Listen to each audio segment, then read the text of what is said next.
recording. Let's do it. So we are here today, very special guest, Lovely Warren. Short intro, I first met Lovely a while ago. I was 26 years old and we were in city court and there was this attorney who showed up one day and that was Lovely. I was the prosecutor. She was the defense attorney and she proceeded to, in her very first case against me, whip me forwards and backwards. And I knew Lovely. It wasn't that bad, Bob. I always remembered Lovely, and then the next thing you know, she's on TV every day, and she's the head of city council and is the mayor. And I knew her before the news knew her, and very skilled and respected attorney before she did all the political stuff, and we're really happy to have her back as an attorney in the community. Yes, I'm excited to be back litigating and in the courtroom and working with attorneys like yourself, just to see the growth in your own firm from the DA's office. This is like really, really exceptional, and congratulations. Yeah. So we're teaming up. Yes. We do a bunch of mass torts, but one case that I came across, hair relaxer, primarily used in the African American community. Yes. And there's only one person to call in Rochester about the community that needs service in this situation, and that's Lovely. So that's how it started, and we've been working on this for a while now. Yes, and it's, I think that is really sad, right? So when you think about hair relaxers and it's interchangeable with perms in the African American community and the Black community, these products are still on the market, right? And, parents are putting them in their children's hair as young as, 6, 7 years old. And they don't even recognize and realize that these products cause cancer, right? That they purchase in their local drugstore. And that, for me, is the saddest part, that there's no real disclaimer of what could happen. And then you have someone, grow up, and at the age of 30, 35, they have this disease, cancer. And it's sad because many of them either have to get a hysterectomy or they're taking chemo. And this is a life-changing, situation for them that impacts everything in their world. And it started from a product that to this day doesn't have a disclaimer on it. Right. Well, let's talk about real quick before we really get into it. There is an upcoming informational event. Let's talk about that. And when is it and where is it? It's actually going to be June 20th at Urban Euphoria, which is located at 35 South Washington Street in the downtown in the city of Rochester. And we just encourage people to come out and get information, learn about the products that are on the market, and actually Bob will be there talking about the lawsuit that is not just a lawsuit in the city of Rochester. This is a national lawsuit. Yeah. So it's an MDL, and we'll talk a little bit about multi-district litigations, but I think our primary goal is to inform our community, our state, and our country that this is a dangerous situation. And yeah, we want to hold people accountable, and we want people who have been harmed to get what they deserve, but we want everybody to know what's happening, and that's where we're going to start what we're doing. And that goes to Lovely. Lovely, the first step in anything is people need to know the truth about this product and what it's doing to our community. Absolutely. So I would encourage anyone that wants more information to come to 35 South Washington Street on June 20th from 5:30 to 7. Perfect. We're both going to be there. There'll be medical professionals there. All the science and the studies will be there. There is information about the lawsuits, and we can talk about that too. Awesome. So let's talk about hair relaxer or perm in itself. This is something that changes and goes on your scalp, and it changes the structure of your hair. Correct? The texture. Yeah. So for the beauty industry, as we want to call it, this is a product that especially for African American or Black people, the straight, long hair is something that's considered to be sexy and appealable. And for many years, people put these products on their scalp And it doesn't feel good. I've had them, right? Does it burn? Yes, it burns. It can burn and can leave a scab. And you're putting these products on like every 4 to 6 weeks. So it's not like we put it on once a year. No, you're talking about every 4 to 6 weeks. Going into the salon or even doing it at home, because a lot of people buy the box perm over the counter, and what you're finding, and Bob, you can talk about this a little bit more, that there's really no difference between, as it pertains to cancer rates from no lie to lie relaxers that, in hair perms that, people have been putting in their hair. So the lie versus no lie doesn't really matter.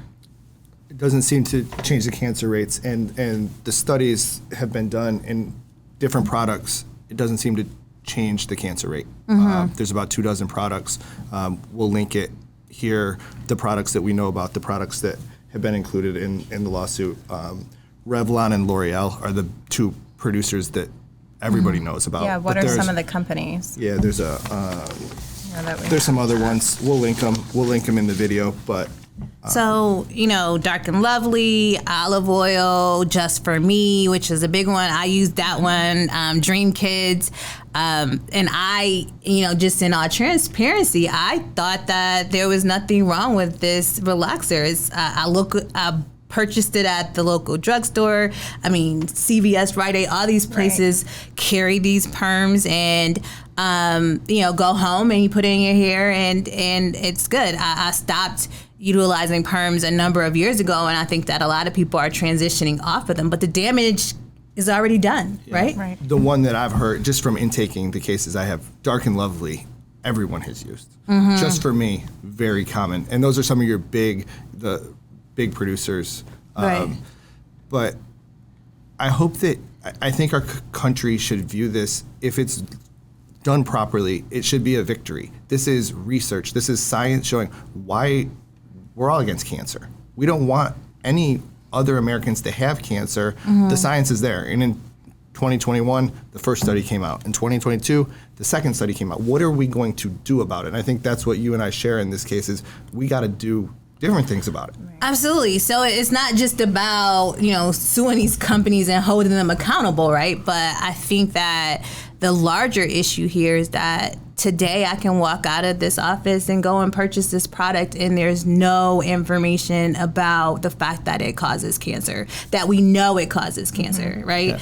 And so we need to be calling on our state legislators, our congressional people, to actually either put a disclaimer, a Surgeon General disclaimer. I mean, when we knew that cigarettes cause cancer and alcohol cause cancer, what happened? But this is a product that affects 95%, the people that get it, or it causes harm to, is in Black women. Right. You know what I'm saying? So, it has to be taken as seriously as those other products that cause cancer for other folks. In so much, the marketing to children, and no mother wants their child to be placed at risk. Right. They don't know. They do not know. They would not place their young girls at risk. And I mean, what we're trying to do is get the word out locally, but this is a bigger issue than you and I can handle. Well, right. It's not just a scientific issue that's going on that's causing cancer. There's a social issue. There's a social component, and it's bigger than just even the hair relaxer. It goes into the beauty industry in general. I mean, how many times can you can go and walk in, purchase products that have these harmful chemicals, and you put them on your face, your skin, your hair, and you're told like you should use this because this will make you more attractive or make you look good or put you in this box that society tells you you should be in. Yeah, absolutely. And, I think that if people knew that this was causing cancer, that they would, that their children may be susceptible to cancer when they are older, they would not make the choice to utilize these products. And the larger issue, as Bob was just talking about, is the fact that not a lot of people are talking about this, right? This is like, these products are still out there. We need to do more to raise awareness and to educate, and that's what we're trying to do by having this informational session. And let's touch on the cancers that this is causing. Endometrial cancer, uterine cancer, ovarian cancer. Those are the most strongly linked cancers to the use of perm or hair relaxer. Right. I think this has brought about a multi-district litigation, and in this case is out of Chicago. It will bring a lot of attention. There will be continued expert studies. There's questions about endometriosis. There's questions about fibroids. Those questions have not been answered as we sit here today, I think. But information drives development. Absolutely. And I think that that's another, situation where we definitely need to be educating people, because if there's a study that comes out on fibroids and cysts, there's not a Black woman that I know that hasn't had fibroids or cysts that didn't utilize these products. Well, and also, like, how devastating is it to be someone who uses this product from childhood to adulthood and then later finds out that they can't have children, or that they have cancer or have to have a hysterectomy, and you have no idea why. Right. And you're probably not going to link it back to when I was 8 years old and started getting a hair relaxer or a hair perm, right? That's not something that you're going to say, hey, well, where did this come from? You're supposed to trust the companies that you are purchasing these products from the store, that they're going to keep you safe. And that's an ongoing theme for us in all of our mass tort cases, is the social and moral responsibility of big businesses who make a tremendous amount of money. And we see it over and over again. We're working on PFAS water contamination. They knew in 1975 or 1979 that this stuff was bad. It was going into the water. It caused cancer. Well, finally, 40 or 50 years later, those documents come out of part of a lawsuit. And people are against plaintiffs' lawyers sometimes. Well, we're the people standing up for the people who are getting cancer. So we're not all bad, I don't think.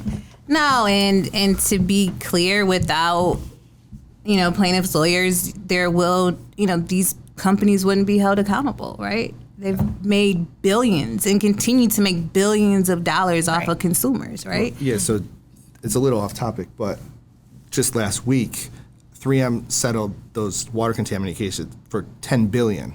You think they didn't do anything wrong? You think they're just forking over $10 billion because they're like, oh yeah, we're going to make a donation to all the municipalities whose water has PFAS in it. Yeah. That's separate and apart. Yeah. So a little story about our really one of our very first clients. We won't say her name, but she started using just from me when she was 7 years old, used perm consecutively up to about 25 years old, when she was diagnosed with uterine cancer and told she had about 1 month to live. Oh, wow. And if she didn't have, she went into surgery within a day or two, and had a full hysterectomy, 27 years old, and she's not going to have kids. She went through a terrible thing, was told she may or may not live. That's a person right here in Rochester. That's a member of our community, and it's just absolutely sad, right? I say that it's really tragic, right? And you think about, you have this young woman who has her whole life ahead of her, right? So since we were little, us young girls, right, we believed in Prince Charming, believed in getting married and having children and, all of that fairy tale, right? And so now you have a situation where her fairy tale at the age of 27 comes crashing down, right? Don't know if she's married or, dating someone, and, most men want to have children. They want their legacy to continue on besides them. And, although there may be other options for her as it pertains like adopting or, something like that, but to not have a choice. Right. Not have a choice, and to know that, hey, listen, when I was a baby, a child, 7 years old, a decision was made for me to put this product in my hair, and I'm sure my mom had no idea that 20 years later, this same product would, basically end my ability to have children. Right. She has a sister, and her sister did the same thing, and didn't get the cancer. Right. And she's like, yeah, I love my nieces, but it's also, I see what my sister has. I'm never going to have that. And people, maybe they didn't know 20 years ago, but we know today. Right. And I think what you're saying is we need to make sure that we're doing what it takes so that's not it stops, right? Right, so that's not happening. It's a conscious decision. It stops. And people need to be held accountable. The companies need to be held accountable. But as I said, here you have a study that came out in 2021, a study that came out in 2022, more studies being done on these products, and still there's no disclaimer. There's no real advocacy to change what's happening and what's being promoted in I would say, the African American and the Black community, literally. And the question is, how long do we have to wait? How many studies do we need? Do we need 20? I think 2 is enough, personally. No, we don't have to wait. It's just we have to stand up, and consumers need to be educated. Consumers need to understand, but they also need to advocate for these disclaimers and for things to change. And you know everything about advocacy. So when you say advocate, what do you mean by that? So, I'm talking about disclaimer putting on the box by going to and talking to Congress, or writing your congressional representatives, writing your state legislators, letting them know that, hey, listen, do you know about this study? What are you doing to actually advocate for a change in a product, or even pulling a product off the shelves, right? And so I know that takes a long time, because these are billion-dollar companies, right? So it's not going to be easy, but the more people talk about it, the more litigation that comes out of it. People start to make changes, or companies start to make changes when they start to get hit in the pocket. And that is what we need in order to really drive the change that needs to happen, because right there on the shelves, this is like up close and personal in front of your face. So you've worked in the state Senate, you've worked in the city, the letters. State Assembly. Yeah. Do the letters really matter? Yes. That's how you get things done. You think about Amber Law, the Amber Alert, that didn't just come because somebody thought that would be a great thing. No, that was advocacy. That was parents getting together because of a child, their child was kidnapped, and that alert now is a national alert that goes out across the communities. Things just don't happen overnight. It takes, people talk about lobbying and activism and all of that, but these things come about because people go to their local representatives and they say, this is a problem and you need to do something about it. And those representatives take that issue up. I worked for Assemblyman David Gant for 15 years. I started when I was in college and on through law school. I've been in government for over 20 years. So this is an issue. If this product is going to get a disclaimer, and if it's either going to get pulled off a shelf, it will be because government steps in and says that has to happen. They just don't do it out of the goodness of their heart. Well, if you think about it, there wasn't always a label on cigarettes. There wasn't always a label on the back of alcohol. Right. It starts somewhere. Yeah, and absolutely. If these companies can't produce a product that isn't going to cause cancer and they don't want to stop selling it, they need to at least tell people what they're signing up for before they purchase this. Absolutely. Because, just from an empathetic view, if you think about it, someone gets diagnosed with cancer, the treatments that they have to go through, the family that is supporting them around them, it's hard. It doesn't just affect the person who's sick, it's everyone. And they ultimately can lose their life, right? Right, and dying and going through that process from one product that this could have all been avoided if this company would just do the right thing. Absolutely. And they should. And they can, but they won't until they're forced to. We talked about before we started, there's cancer walks. Everybody's been affected by cancer. Every family has been touched by cancer. And people donate money and they do all the stuff. This is an opportunity for all the people who are against cancer. Here's a real study with real people who are affected in every single community throughout the United States. And there's an opportunity to take action. And the people who've been hurt should be, in my opinion, compensated for what they've suffered at the hands of big business. But more than that, and I think that's your passion here, is how can we improve our community going forward? Absolutely. I think that, rather it's the advocacy role or, really getting the awareness out there and having the informational sessions and litigating, at the end of the day, this product causes cancer. These products causes cancer. We know that, and we have to educate and act accordingly in order to change the market. My question is about someone who does sign up for this. What is the process of a mass tort? So maybe it's intimidating for someone to call us and say, hey, this is going on with me. And now are you just thrown into a file with a million other people? Like, how does this work and how is it individualized? Yeah, so I think mass torts are a really good thing for people who are hurt, because typically we're going against a major corporation, a Revlon, a L'Oreal, a 3M. It's very hard for me, one lawyer, or me and Lovely, two lawyers, to go against a $100 billion company. They can, but there's strength in numbers.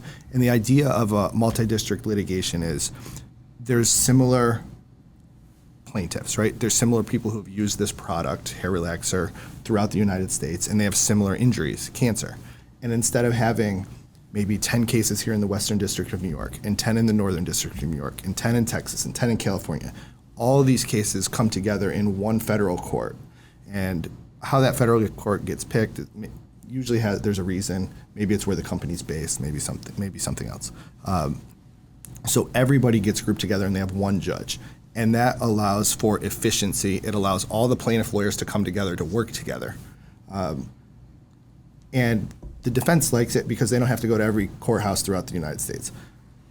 But the plaintiffs, they get treated more fairly that way, because if you have 100 judges, you're going to have 100 different rulings on 100 technical legal issues, whether it's science or whatever it is. And that way all the rulings are the same.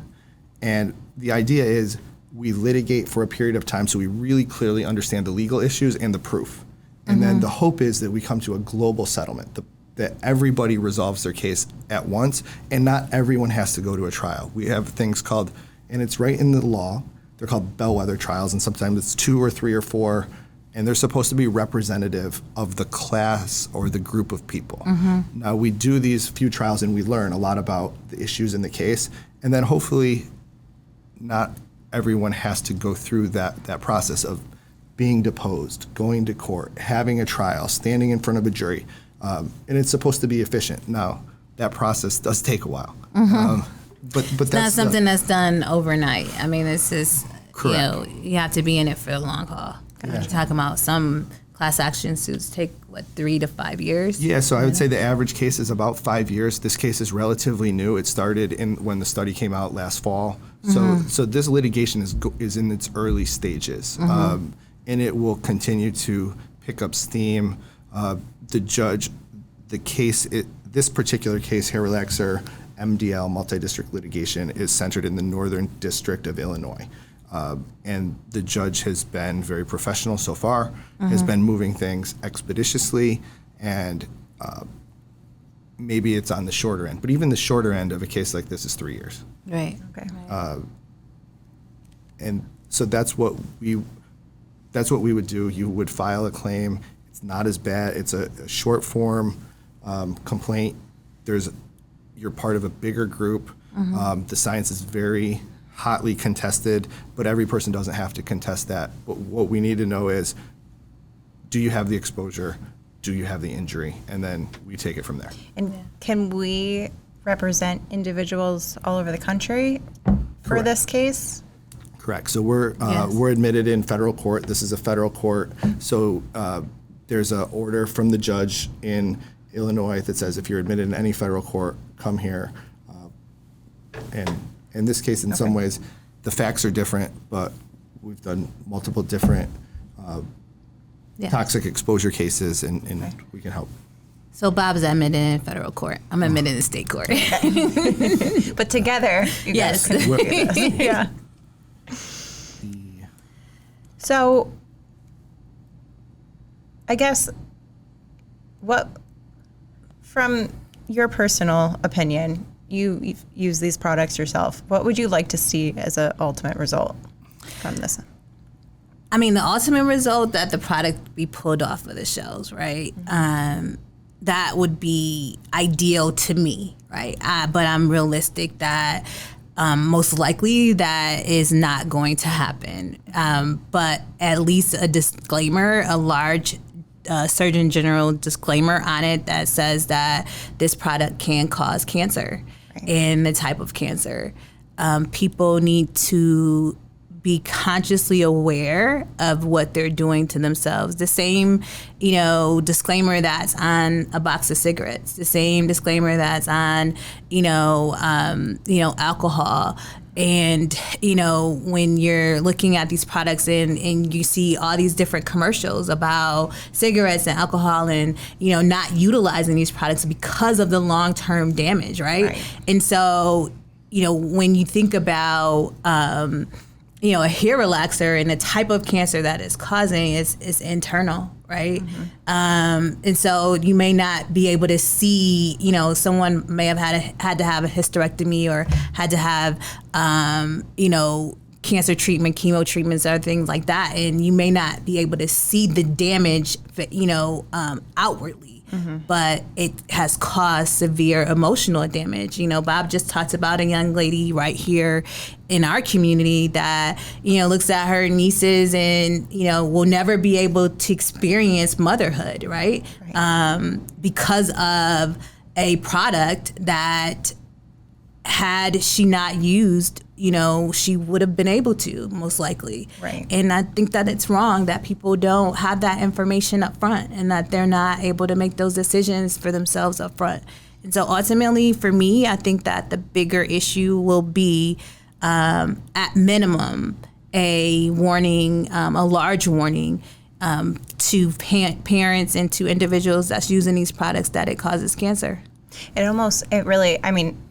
It makes me angry to think about this product being like, here, we're going to make you more of a woman. This is how you should be. But then ultimately, we're going to take away your womanhood. We're giving you this cancer that's going to take away your ability to have a child. But what makes me angrier is that it affects my community, the African American Black community, more than any other community, like 95%. Right? Right. So we're the ones that this product is marketed to. It's not marketed to anybody else, right? When you look at the box, it's Black children and Black women.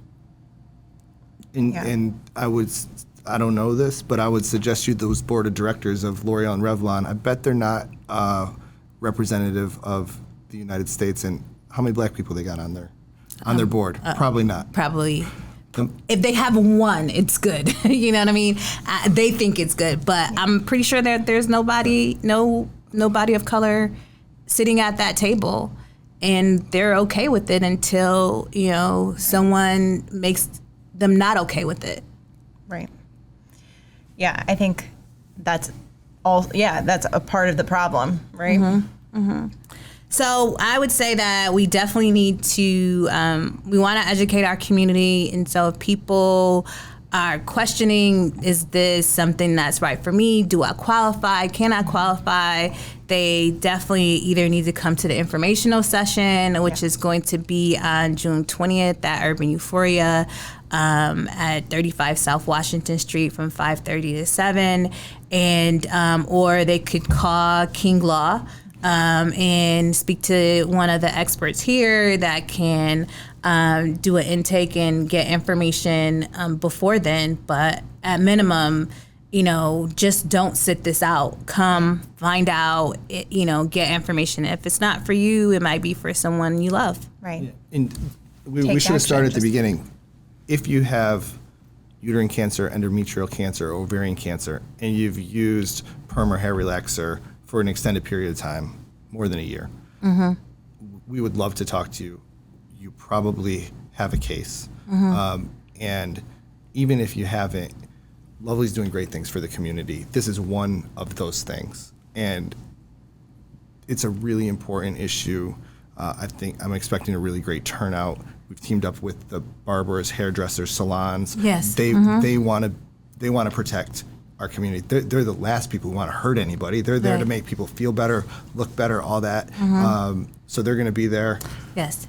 So, City Council member Willie Joe Lightfoot, who is the president of the Barber and Beauty Salon union here locally, he is very, very supportive, and their team is very supportive, and they will be there. They want to have as much information as well. So we'll continue to make sure that, we push this out. We also have faith-based organizations that have looked into it and plan to be there, reached out to the NAACP and other folks to, really promote it to their members so that they can be there to find out exactly what is impacting, in this case, the Black community. So if you, basically, so come to the informational or give us a call. It doesn't hurt to call, right? Correct. Yeah. Looking forward to it. Well, thank you. Thank you. That concludes this episode of the King Law Podcast. If you've enjoyed this episode, make sure to subscribe and check out our socials at King Law Attorneys. And if you've happened to have been injured or charged with a crime, now you know who to call. King Law. Take charge.